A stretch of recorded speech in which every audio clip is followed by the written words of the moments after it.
Good morning, YouTube. It's TD here. Happy Sunday morning. Dress down. I wanted to talk to y'all this morning real quick. I ain't going to church today, y'all. So y'all pray for me because I ain't going today. But I want to talk to y'all about good vaginal health and STDs. And the reason I wanted to talk to y'all about it, I was talking to a young lady recently that had trichomonas, and I was asking her if she knew if her boyfriend told her that he had it. He had not. And her response was, I'm Generation X, she's Generation Z. And her response was, well, that's just what guys do. It's not true. It's not true at all. A guy that cares anything about you, he's going to let you know that he has an STD, because he might not know at the time that y'all had sex, because a lot of times they might go from one person to the next, but he will know at some point that he had an STD. And so he has to be decent enough and man enough to say, hey, you need to go to the health department or you need to go to your doctor and get checked. And to me, when they won't do that, there's somebody that you definitely don't want to be bothered with. And one of the other things I found out, I'm sorry, y'all, I'm over my guy's house and my allergies are tore up, so many woods around. But another thing I found is like a lot of young women, and I'm not sure about older women. I need to ask some of my friends. I know my best friend does it, and I do it. But you have to know your vagina. You have to look at it. Get you a mirror when you get out of the tub, stand over it, and look at your vagina. You need to know your vagina better than anybody else. You need to know how it normally looks, the color of it, the size of it, and then that way, if something is going wrong, you'll know it. You should check your vagina just like you do a breast exam. You should be doing a breast exam at least once a week. You should be doing a self breast exam when you get out of the shower. You should also be doing a vaginal exam when you get out the shower or the tub or whatever you like to do. You should know that, hey, if you have any discharge, because women, when you get periods, after your period, maybe a week or so after, you'll get a little discharge. That's where your body is naturally cleaning the rest of the dead cells out. But outside of that, normally you won't get a discharge. Sometimes though, stress, if you're real stressed, it will bring on a discharge. But you need to know the color of it and what's a natural discharge and what's not.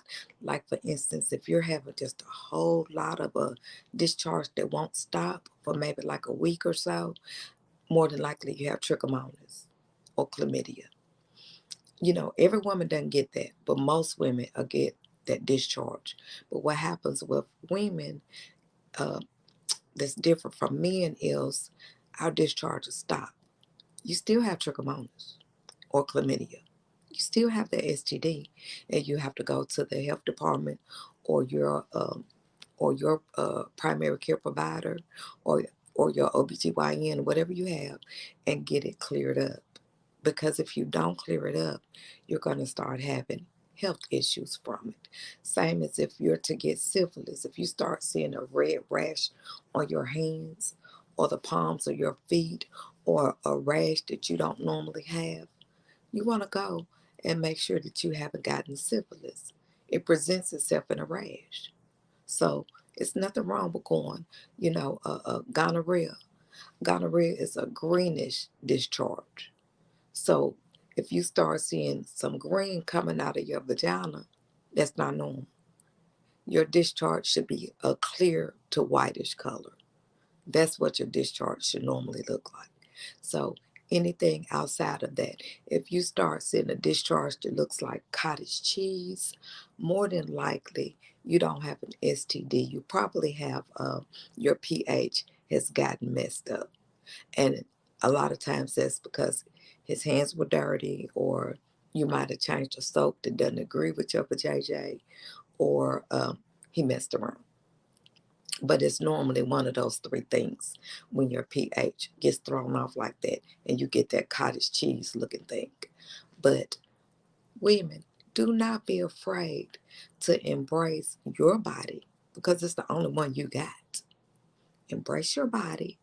Make sure you know your body. Make sure you embrace your vajayjay. Make sure you know your vajayjay.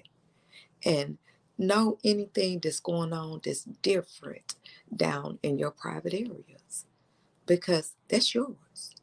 And nobody else is going to tell you, and nobody else is going to protect you from it. And be careful who you sleep with. Don't sleep with just any old body that want to lay down with you, or they're whispering sweet nothings in your ear, but you're not going to go anywhere with them. Now, it's all right if you want to just have a booty call, but protect yourself.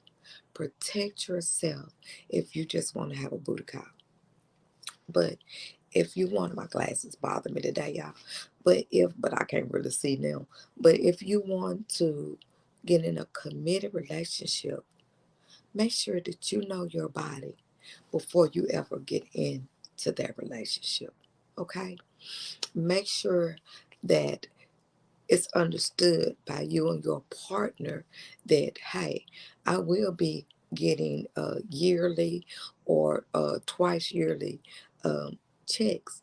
And that's why it's so important, too, for you to get a pap smear. You know, a lot of a lot of young women are scared of getting a pap smear because they're scared of the speculum. Let me tell you, it's just a little plastic speculum. Now, when I was young, they used metal. Now they use a plastic speculum, just a little plastic speculum with a little KY on it so that they can gently insert, and they need to look around. They need to put the Q-tips in and swab you at least once a year to make sure that you're not getting any kind of cervical cancer, or even vaginal cancer. Because once you start becoming intimate with a male, and it's the friction, and the friction changes your cells. That's why um, people say, just have one partner at a time. Because just think, if you have two partners and they're two different sizes, your vagina is having to adjust to the size of that partner and the friction that it causes. Anytime you have a friction, you have the potential to cause cancerous cells.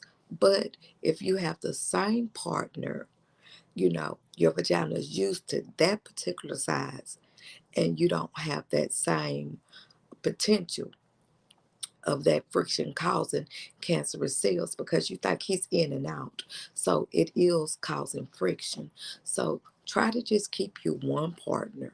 You know, even if he's not gonna be your guy or your forever partner, but you know that you want to have sex with somebody, just try to find you one person that you use all the time for that booty call, and try to talk with him so to the point of maybe you all can be monotonous. It'll just be you and him having sex with one another.